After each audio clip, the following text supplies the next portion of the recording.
Esta primavera, florescemos juntos. Apoie as vozes plurais que não têm medo de ir contra a corrente e partilhe a sua opinião nos comentários. Desfrute de todos os benefícios Observador, agora com 20 € de desconto. Assine hoje em observador.pt. E na verdade, ao utilizar a sua intervenção inicial, o tempo... Lá para amanhã quer voltar. Depois do batizado feito, não faltam padrinhos a Primeiro-Ministro. E a Estado, é essa a lógica. Senhores deputados. Ora, e quando tudo estava tranquilo, em poucas semanas a vida parlamentar agita-se e esta legislatura pode ter a morte decretada já amanhã. A discussão da moção de confiança está agendada para esta terça-feira e, caso seja rejeitada, como tudo indica, o Governo cai e o Parlamento volta a parar durante alguns meses até decorrerem novas legislativas e a tomada de posse dos novos deputados. É uma crise que ninguém quer e em que todos os partidos procuram empurrar as culpas de uns para os outros, com o PS a garantir que esclarecimentos sem eleições são suficientes. É nisso que Pedro Nuno Santos tem insistido. O PS já avançou para uma comissão parlamentar de inquérito, com o líder socialista a ter dado como exemplo um caso familiar pelo qual também passou. E essa é uma grande falha, Sr. Primeiro-Ministro. É uma armadilha para o país. Disse o Sr. Primeiro-Ministro, o país quer saber o que é que vai fazer. Muito obrigado, senhoras e senhores deputados. No debate da moção de censura apresentada pelo PCP, Luís Montenegro jogou a cartada da moção de confiança, mas Pedro Nuno Santos não ficou satisfeito e recuperou a polémica que passou com a empresa do pai.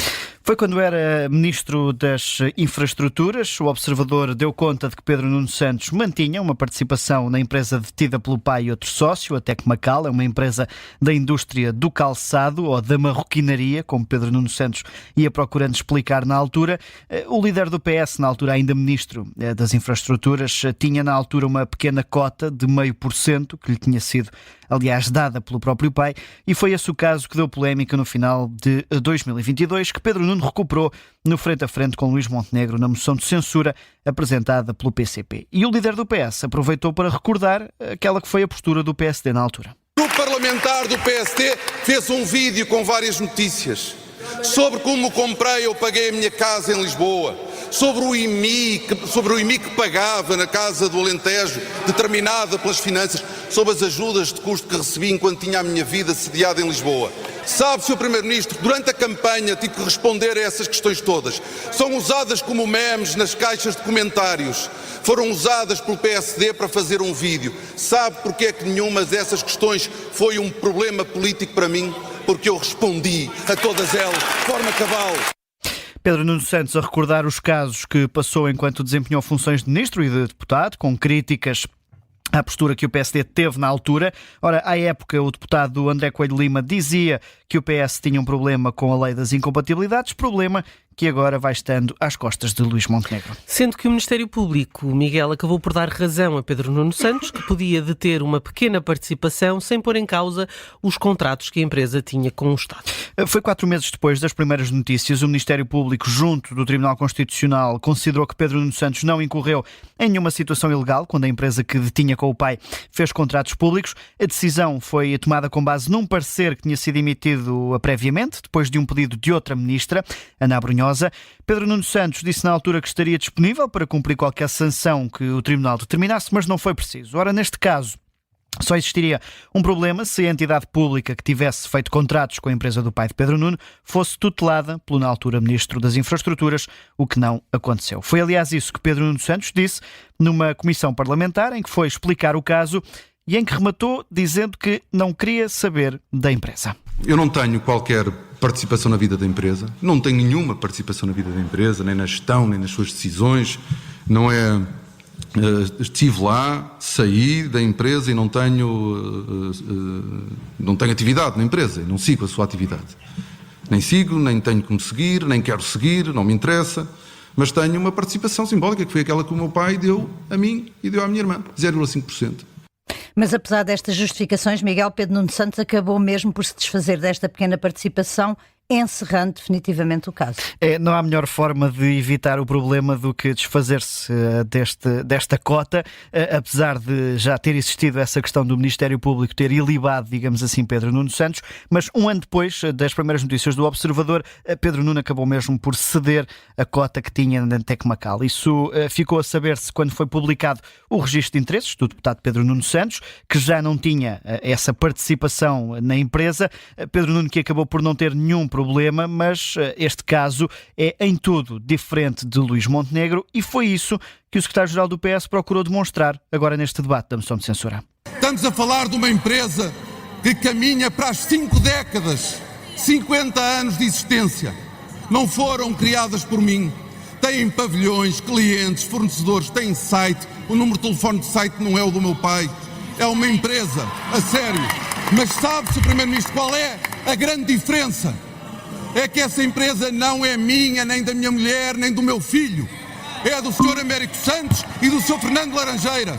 A sua é sua. Pedro Nuno Santos a procurar estabelecer as diferenças entre um caso e outro, na tentativa de pedir mais respostas a Luís Montenegro, que nesse debate da moção de censura do PCP se foi escudando a mais esclarecimentos, também ainda não o fez quanto às perguntas enviadas por escrito e no debate da moção de censura o Primeiro-Ministro acabou mesmo por responder apenas com o pântano político. E o Partido Socialista, não obstante todas as questões que suscitou terem sido esclarecidas, optou pelo taticismo e pelo oportunismo, com o propósito de aprofundar um clima de suspeição e desgastar artificialmente o Governo. E lá está, veremos se até ao debate e votação da moção de confiança amanhã surge algum golpe de asa que permita esclarecer tudo e pôr fim à crise política que até ver parece mesmo ser inevitável. Decisão para ser tomada pelos partidos amanhã. A sessão está agendada para as 3 da tarde. Vamos acompanhar tudo aqui na Rádio Observador, contigo, precisamente, Miguel Viterbo Dias. E seguimos agora com os destaques da semana e começamos pelo Sinal Mais.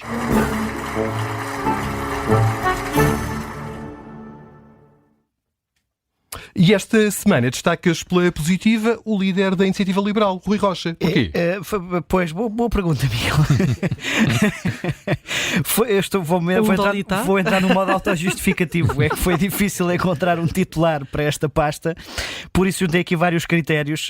Eu julgo, aliás, que o Rui Rocha é uma repetição da semana passada, mas este sinal mais acontece em primeiro, por uma questão que não está relacionada com esta a polémica da crise política, é com a reposição de freguesias, que foi a debate um dia depois da moção de censura e, portanto, passou um bocadinho ao lado, mas o diploma vetado por Marcelo Rebelo de Sousa foi reconfirmado pelos partidos.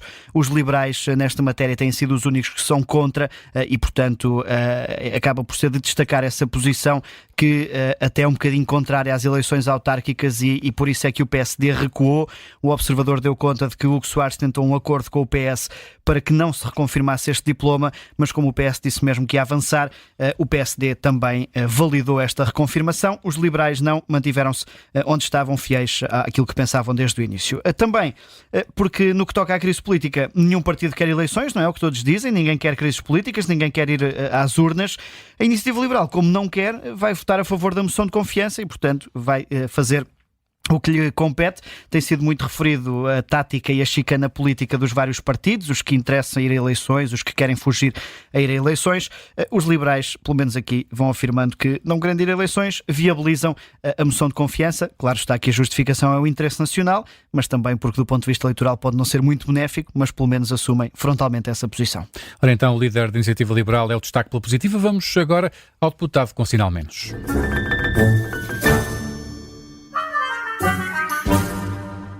Esta semana, Miguel, a tua escolha vai para o líder parlamentar do PSD, Hugo Soares. Na primeira moção de censura apresentada pelo Chega, Hugo Soares foi o primeiro deputado do PSD a usar da palavra, a ditar o tom do ataque a André Ventura.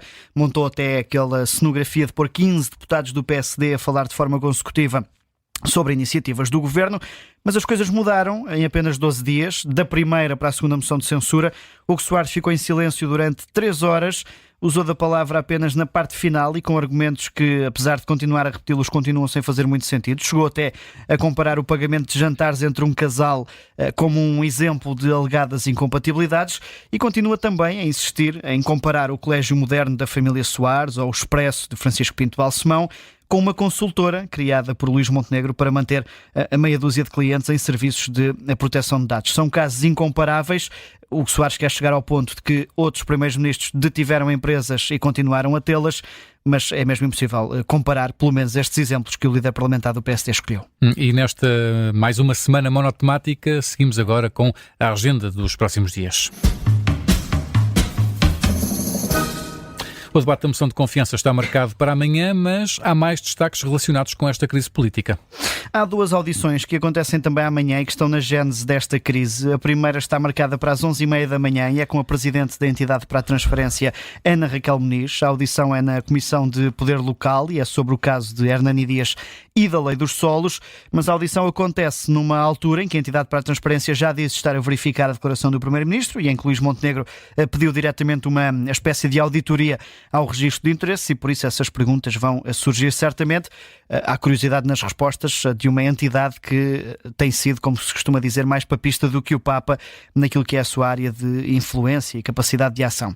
2 horas depois da Presidente da Entidade para a Transparência, o antigo secretário de Estado Hernani Dias volta à mesma Comissão Parlamentar. Na primeira audição sobre as empresas que criou, longe de nós de imaginar todos os problemas que vieram a partir daí, Hernani Dias disse que teve luz verde da Entidade da Transparência para criar as empresas, mas depois de questionada pelo Observador, esta entidade negou ter dado qualquer autorização. São essas as incongruências.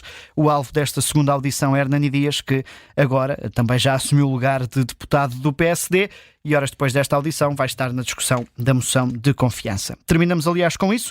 É o grande destaque da semana. São 2h30 de discussão, a votação logo de seguida. Este é um instrumento que, como já aqui detalhámos noutra edição, é raramente utilizado no Parlamento. Nos últimos 8 anos, António Costa nunca apresentou uma moção de confiança e, caso seja mesmo chumbada, é a primeira vez desde o final dos anos 70 em que temos um governo a cair diretamente por falta de apoio parlamentar. É para acompanhar na Rádio Observador a partir das 2h30 da tarde com análise e antevisão deste debate e depois para acompanhar toda a discussão com comentários em direto. Vamos agora, Miguel, à conversa de bastidores.